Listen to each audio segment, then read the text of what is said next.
ओम त्र्यंबकम यजामहे सुगंधिम पुष्टिवर्धनम उर्वारुकमिव बंधनान मृत्युर्मोक्षी मामृतात्। महामृत्युंजय मंत्र है ये। कहते हैं इस मंत्र का जाप करने से मरते हुए इंसान में भी महादेव प्राण फूंक देते हैं। अब महादेव तो वैसे ही भोले होते हैं, जब सच्चे मन से उनकी भक्ति की जाती है तो वो ज़रूर उसका फल देते हैं।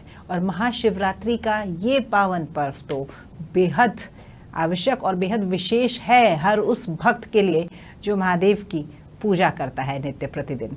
आज हम महाशिवरात्रि की ही बात करेंगे कि किस तरह के उपाय, किस तरह से पूजा की जाए और कैसे महादेव को रिझाया जाए, इसी को लेकर हम बात करेंगे। नमस्कार, मैं हूं आपके साथ में राखी सिंह और मेरे साथ मौजूद हैं योगेश जी। योगेश जी, महाशिवरात्रि, और जैसा कि मैंने कहा है, बाबा तो वैसे ही भोले भंडारी हैं, वो तो यूं ही बहुत आसानी से मान जाते हैं, लेकिन पूजा पाठ का एक सही क्रम, सही तरीका होता है तो वो ज़्यादा सही रहता है हर किसी के लिए। शुरुआत सबसे पहले 26 की शिवरात्रि है, क्या मुहूर्त, क्या समय रहने वाला है, वो बताइएगा। जी देखिए, शिवरात्रि का अपने आप में एक विशेष महत्व है। शिवरात्रि का पर्व भारतीय संस्कृति में बेहद महत्वपूर्ण माना गया है। अब कई बार देखने को मिलता है कि शिवरात्रि को लेकर या किसी भी त्यौहार को लेकर के वो इस तारीख को है, उस तारीख को, तो अपन ये देख लेते हैं कि वो कब आ रहा है। तो महाशिवरात्रि का पर्व भारतीय पर्वों में महत्वपूर्ण स्थान रखता है। यह पर्व भगवान शिव को पूर्ण रूप से समर्पित है। भगवान आशुतोष यानी कि जो शिवजी हैं, शीघ्र प्रसन्न होने के कारण इनको आशुतोष कहा गया है। तो सभी दुखों को नष्ट कर देते हैं। भक्तजन भोलेनाथ को रिझाने के लिए जलाभिषेक, रुद्राभिषेक, दुग्धाभिषेक करने के साथ साथ पंचामृत से भी अभिषेक करके भगवान शिव पर बेलपत्र, बेर, गाजर इत्यादि चढ़ाकर पंचोपचार पूजन कर सुख समृद्धि की कामना करते हैं। महाशिवरात्रि के दिन शास्त्रों के अनुसार इस दिवस पर उपवास, रात्रि जागरण और शिव पूजन करने से विशेष शुभ फलों की प्राप्ति होती है। अब बात करते हैं कि इसको कब मनाया जाएगा। तो पंचांग के अनुसार फागुन माह की कृष्ण पक्ष की चतुर्दशी तिथि की जो शुरुआत है वो 26 फरवरी की सुबह 11:09 पर हो रही है और चतुर्दशी तिथि अगले दिन यानी कि 27 फरवरी को सुबह 8:55 तक चलेगी। तो इस कारण से 26 फरवरी को ही यानी कि बुधवार को ही महाशिवरात्रि का पर्व मनाया जाएगा। इस दिन चंद्रमा मकर राशि में स्थित होगा। महाशिवरात्रि के दिन भक्त व्रत पूजा के माध्यम से भोले शंकर की प्रार्थना करते हैं।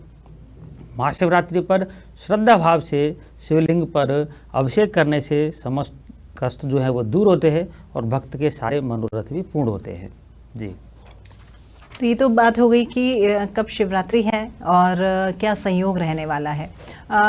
शिवरात्रि वैसे महादेव जो हैं कहते हैं कि कन्याएं ज़्यादा पूजती हैं, सावन के सोमवार भी करती हैं। महादेव को ज़्यादा महिलाओं का जो है वो उनको भक्ति उनकी ज़्यादा प्राप्त होती है।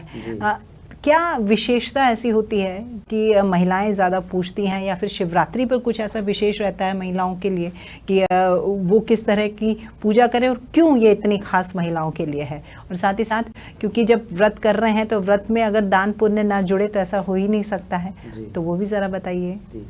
शिवरात्रि का जो पर्व है महिलाओं के लिए विशेष इसलिए माना जाता है कि कन्याओं की कुंडली में अगर शादी को लेकर कोई परेशानी चल रही है, वैवाहिक जीवन में कोई परेशानी चल रही है, तो उसका समाधान शिवरात्रि पर पंचोपचार से, व्रत से और दान के माध्यम से देखने को मिलता है।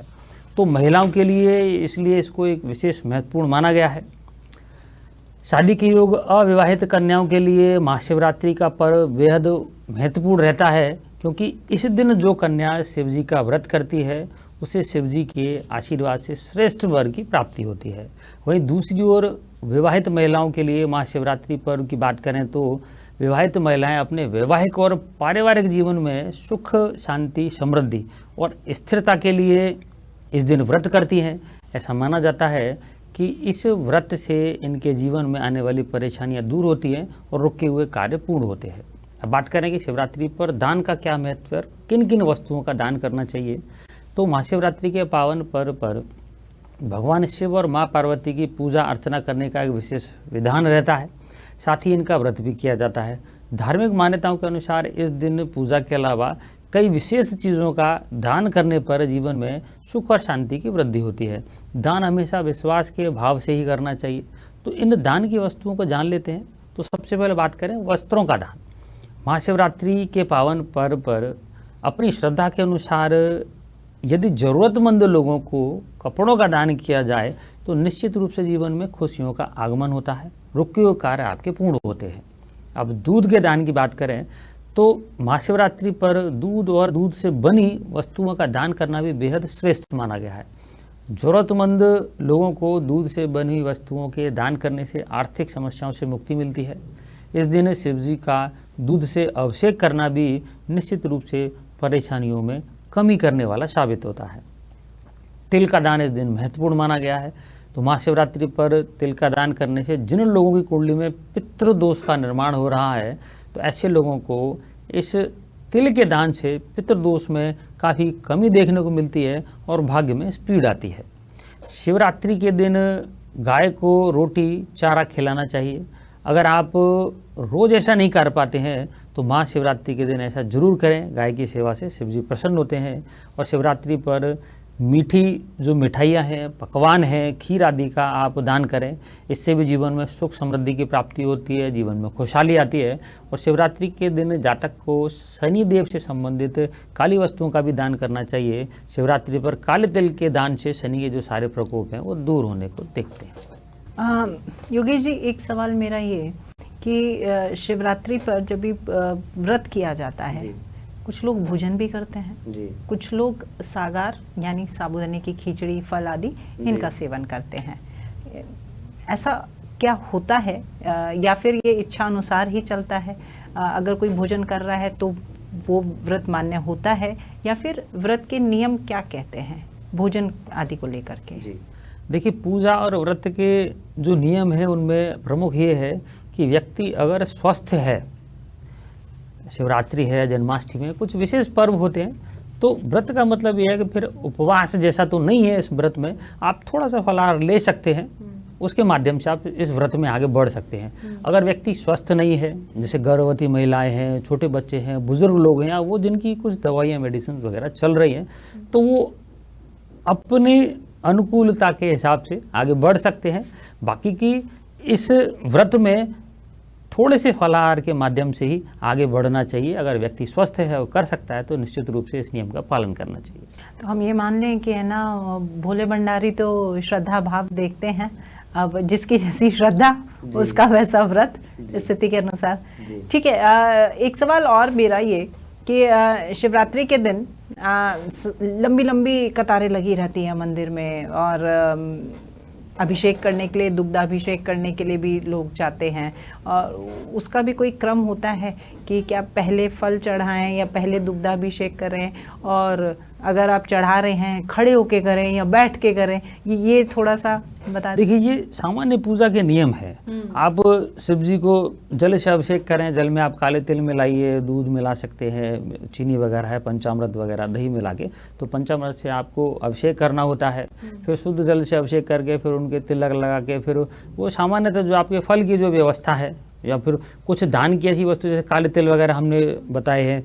कुछ लोगों की कुंडली में जैसे कि राहु से संबंधित कुछ परेशानियां हैं तो राहु की वस्तुओं का दान करते हैं, गोमेद जो रत्न है राहु का उसका दान करते हैं। तो इस माध्यम से वो पूजा आगे बढ़ती है।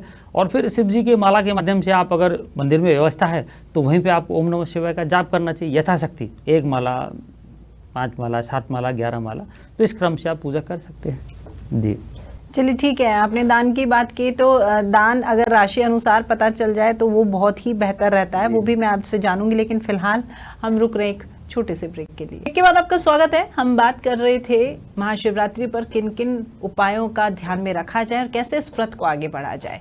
योगेश जी ने बताया था कि किस तरह के दान किए जाए। अब दान के अलावा योगेश जी, मैं आपसे ये भी जानना चाहूँगी कि जब महादेव की पूजा की जाती है तो पूजा के समय सबसे महत्वपूर्ण अंग होता है इस पूजा का अभिषेक करना।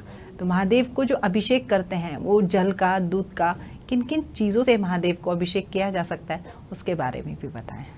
जी देखिए, दान में जो सामान्य दान है उनको कोई भी व्यक्ति कर सकता है, निश्चित रूप से शुभ फल मिलेंगे। लेकिन अगर व्यक्ति अपनी राशि के अनुसार आगे बढ़ता है तो कुछ विशेष फलों की प्राप्ति उसको जीवन में देखने को मिलती है। 12 अपनी राशियां हैं, तो क्रम वाइज देख लेते हैं। तो पहले मेष राशि की बात करें तो मेष राशि वाले जातकों को महाशिवरात्रि पर बेलपत्र का पर सफ़ेद चंदन से श्री राम लिखकर भगवान शिव को समर्पित करना चाहिए। गंगा जल में शक्कर या फिर गुड़ मिलाकर शिवलिंग का अभिषेक करें। इसके साथ ही पंचाक्षर मंत्र ओम नमः शिवाय का 108 बार जाप करना चाहिए। निश्चित रूप से आपको खुशहाली देखने को मिलेगी। वृषभ राशि वाले जातकों को शिवलिंग पर दूध दही शक्कर के द्वारा शिव जी का अभिषेक करना चाहिए।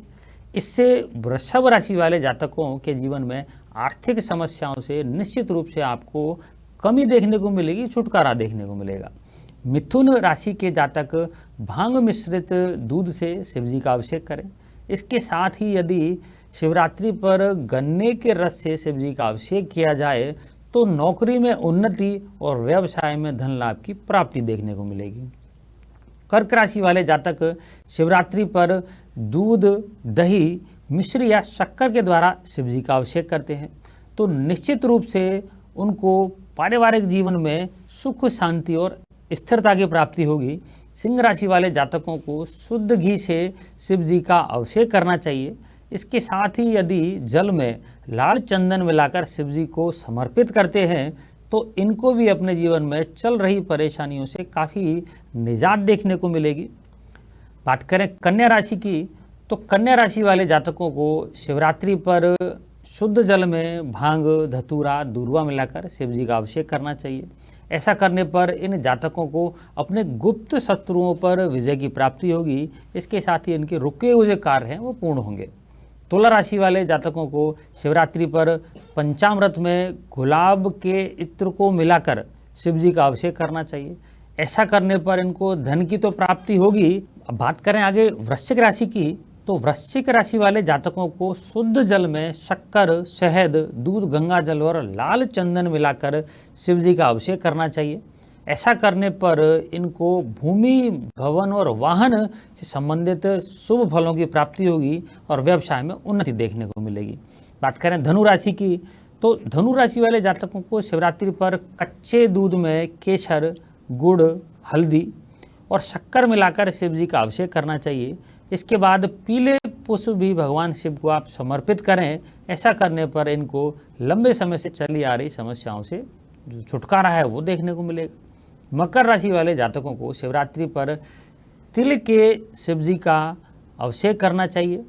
इसके साथ ही गन्ने के रस से भी अभिषेक करने पर इनके जीवन में सुख की प्राप्ति होगी। इसके साथ ही इनको आरोग्यता भी जीवन में देखने को मिलेगी। कुंभ राशि वाले जातक महाशिवरात्रि पर शहद और शक्कर के द्वारा शिव जी का अभिषेक करें। इसके साथ बादाम का तेल और नीले फूल भी शिव जी को इनको समर्पित करने चाहिए। ऐसा करने से इनको धन की प्राप्ति होगी, साथ में रुके हुए कार्य भी इनके पूर्ण होंगे। बात करें मीन राशि की तो ये जातक महाशिवरात्रि के पर्व पर शिव जी का कच्चे दूध केसर और गंगा जल से अभिषेक करें। इसके साथ ही हल्दी और केसर का भी भगवान शिव को तिलक लगाएं। ऐसा करने पर इनको निश्चित रूप से धन संपदा की प्राप्ति होगी। जी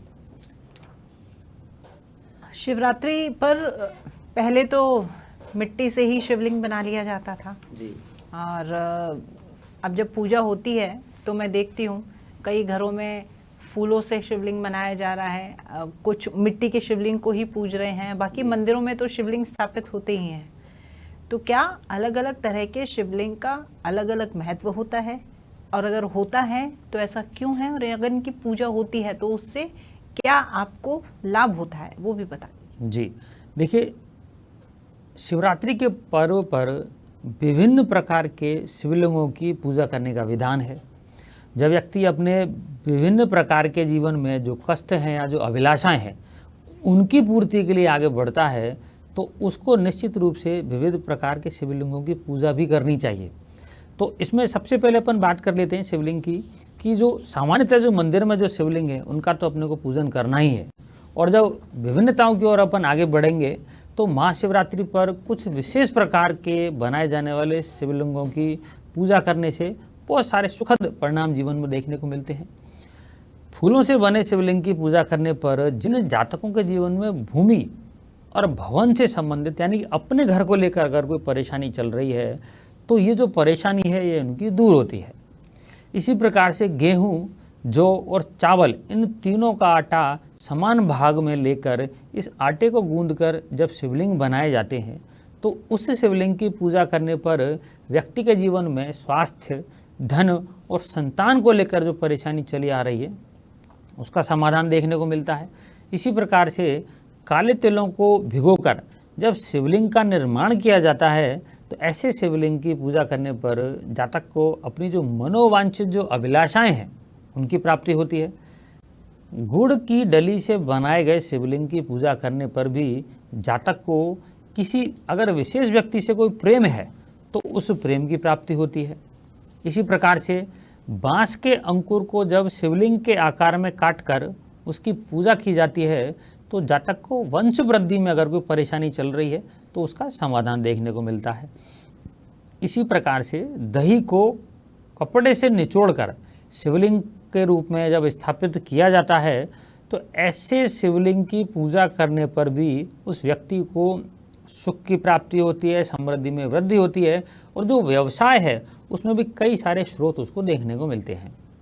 इसी प्रकार से चांदी के शिवलिंग की पूजा करने पर उस व्यक्ति को धन और संपत्ति की प्राप्ति होती है।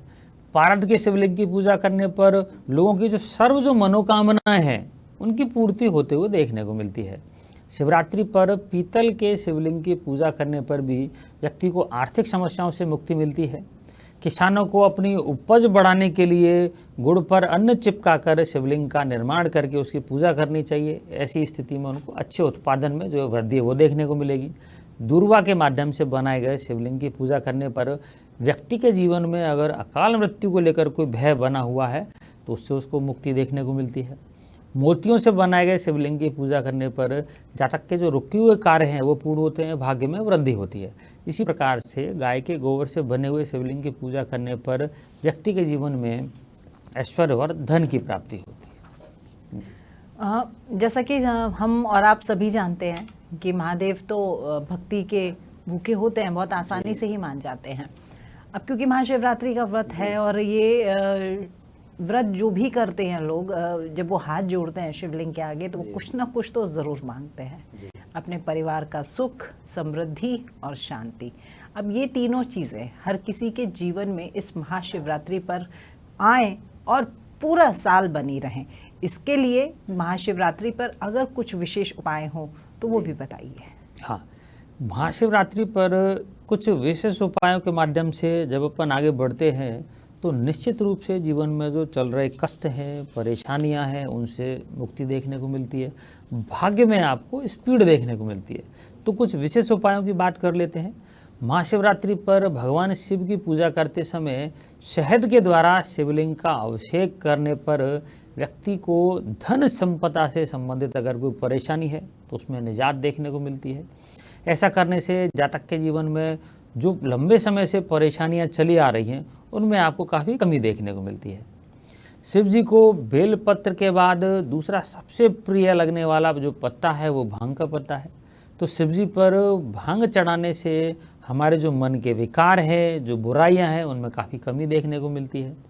भगवान शिव का गन्ने के रस से अभिषेक करने पर माँ लक्ष्मी प्रसन्न होती हैं और जीवन में आ रही जो आर्थिक समस्याएं हैं उनमें काफ़ी कमी देखने को मिलती है। इसी प्रकार से शिवरात्रि पर नंदी को हरा चारा खिलाने से भी भक्तों को शिव जी की कृपा की प्राप्ति होती है। सुबह शिवलिंग पर गंगाजल चढ़ाएं, इसके बाद में बिल्व के साथ ही शमी के पत्ते भी चढ़ाएं। ऐसा करने से भगवान शिव के साथ साथ शनिदेव की कृपा भी उस जातक के ऊपर बनी रहती है। महाशिवरात्रि पर शुद्ध जल में शहद डालकर शिवलिंग का अभिषेक करने से भी शिव की कृपा की प्राप्ति होती है। साथ ही अगर किसी व्यक्ति को नौकरी से संबंधित परेशानी चल रही है तो इसका भी उनको काफ़ी समाधान देखने को मिलता है। इसी प्रकार से भगवान शिव को आम के पत्ते अर्पित करने से भी भक्तों का जो दुर्भाग्य है वो काफ़ी हद तक दूर होता है, उनके भाग्य में प्रगति देखने को मिलती है। इसके साथ ही धन लाभ की भी संभावना उनकी काफ़ी बढ़ जाती है। जीवन में सुख और सौभाग्य जो है वो उनको आता हुआ दिखाई देता है। इसी प्रकार से शिवरात्रि पर भगवान शिव का अभिषेक करते समय ओम पार्वती पतिये नमः इस मंत्र का अगर 108 बार यानी कि एक माला जाप किया जाए तो ऐसी स्थिति में जीवन में जो परेशानियां चल रही हैं लंबे समय से, तो उनमें काफ़ी राहत देखने को मिलती है। महाशिवरात्रि पर दही से भगवान शिव का अभिषेक करने पर भी जो आर्थिक क्षेत्र की समस्या है, किसी व्यक्ति को व्यवसाय में परेशानी चल रही है, तो उससे भी काफ़ी जो मुक्ति है वो देखने को मिलती है। इसी प्रकार से भगवान शिव और उनके पुत्र गणेश जी को दूर्वा बेहद प्रिय है, तो भगवान शिव को दूर्वा अर्पित करने से भी जो स्वास्थ्य को लेकर के परेशानियां चल रही हैं उनमें काफ़ी कमी देखने को मिलती है। इसी प्रकार से अगर किसी व्यक्ति की कुंडली में चंद्रमा को लेकर कोई परेशानी चल रही है, तो उस व्यक्ति को भगवान शिव का दूध और काले तिल के माध्यम से अभिषेक करना चाहिए, ओम नमः शिवाय का जाप करना चाहिए। तो चंद्रमा को लेकर जो परेशानी है उसमें काफ़ी कमी देखने को मिलेगी। कई बार देखते हैं कि व्यक्ति की कुंडली में काल सर्प योग बना हुआ है, तो ऐसी स्थिति में भी काले तिल का दाल करना, जो गोमेद है, राहु का रत्न है, उसको भी शिव जी पर चढ़ाने पर काफ़ी हद तक काल सर्प दोष में आपको कमी देखने को मिलती है। काल सर्प दोष के जो दुष्परिणाम है उनमें भी कमी देखने को मिलती है। यानी काले तिल बहुत प्रिय हैं जी महादेव को। जी। चलिए ठीक है, बहुत शुक्रिया आपका योगेश जी, हमारे दर्शकों को ये तमाम उपाय बताने के लिए। और हम उम्मीद भी यही करते हैं कि आप सभी जब महाशिवरात्रि का ये पुण्य व्रत करें तो पूरे नियमों के साथ करें और पूरी श्रद्धा भाव से करें, और ये महाशिवरात्रि आपकी हर मनोकामना पूर्ण करे। महादेव की कृपा आप पर बनी रहे। बम भोले।